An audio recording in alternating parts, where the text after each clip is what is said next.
Bret Easton Ellis's famed book-turned-movie starring Christian Bale, American Psycho, begins its descent into delusion with the imagery of foreboding red inscriptions quoting what Dante in his Inferno claimed to be on the gates of hell, greeting those who enter.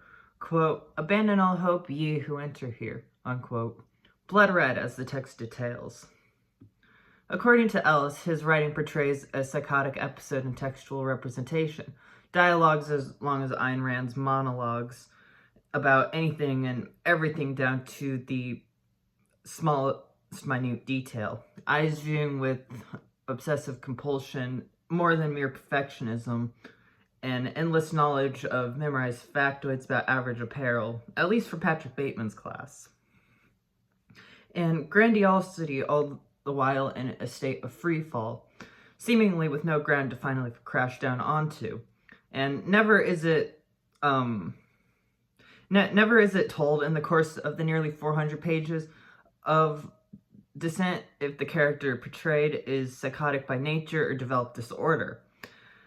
Psycho being in the title, the implication is less of a mere fantasy from an unreliable narrator, like Hubert Humphrey in Nabokov's infamous Lolita, more an actual psychopath's inner monologue after reaching past the point of depersonalization.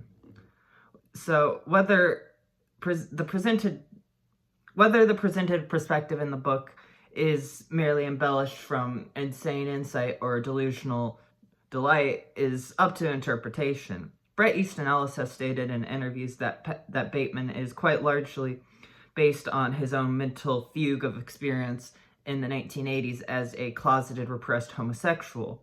Readers and viewers of American Psycho might pause with that remark, given in both film and novel, the character Lewis makes explicit advances on Patrick. One must also consider the time, place, and taste.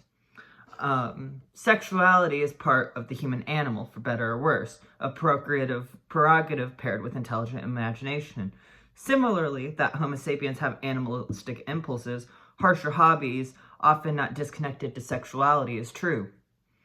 Domesticated dogs are often neutered for a reason. It's called fixed, quite ironically. Like sexuality, barbaric, brutal behaviors are also loaded into the genetic gun. Like a dog, even neutered, humans get frustrated, to say the least, and set regard. Definitionally, the word psycho means a, quote, a mentally sick or neurotic person, unquote.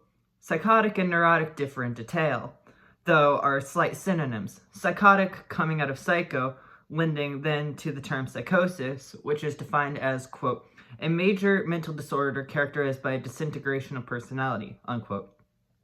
In relation to neurosis, such as, quote, less serious than a psychosis marked by severe anxiety, depression, and the like, without any apparent physical origin, unquote.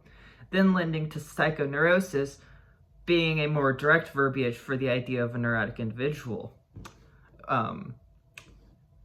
A state of psychosis, as such, implies neurosis, whereas neuroticism in of itself is not psychotic. Psychoneurotic goes with neurosis, meaning a psychotic individual is psychoneurotic. However, psychoneurosis on its own is not an implicit signal for psychosis, only neurosis. A better illustration to this, and less graphic and word salad, though nearly melancholic lens, the 1980s dark fantasy Nietzschean film, The Never-Ending Story. Also based on a book, the movie makes a montage of the collapse of imagination, life in a sense for the human animal as we consciously live, into a literal gaping void of nothing. Only is it resurrected by the reader of the story, who has to have the power of a truly wondrous, childlike, naive imagination. Without imagination, a person is like Patrick Bateman, an automation, alive but a person without a person, going through the motions of harsher hobbies, his being external rather than personal. Bateman exists in a banal branch of the upper American class in New York. Working, despite not having to, the life of upper echelon business surrounds him.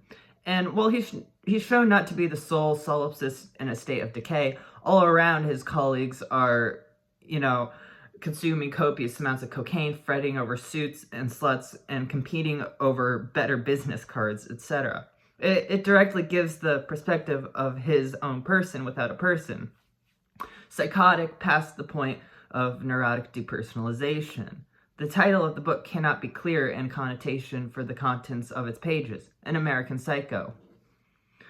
Which, it really is a chicken or the egg thing. What came first, the economic situation or the mental illness? So, to defer to Mark Fisher, the ontological philosopher of lost futures and acid communism, in his K-punk writings, speaking in various essays in regards to activities seen as degenerate, the difference in deviancy is quite little regardless of class position. What closes the gap, according to Fisher, can be summed up as an extreme boredom of the banal bullshit, to the point of neurosis leading to psychosis. Foregoing any conclusion to Patrick's confession, it amounts to a completely void story, not ending in arrest or death, simply 5 capitalized words stating, "This is not an exit."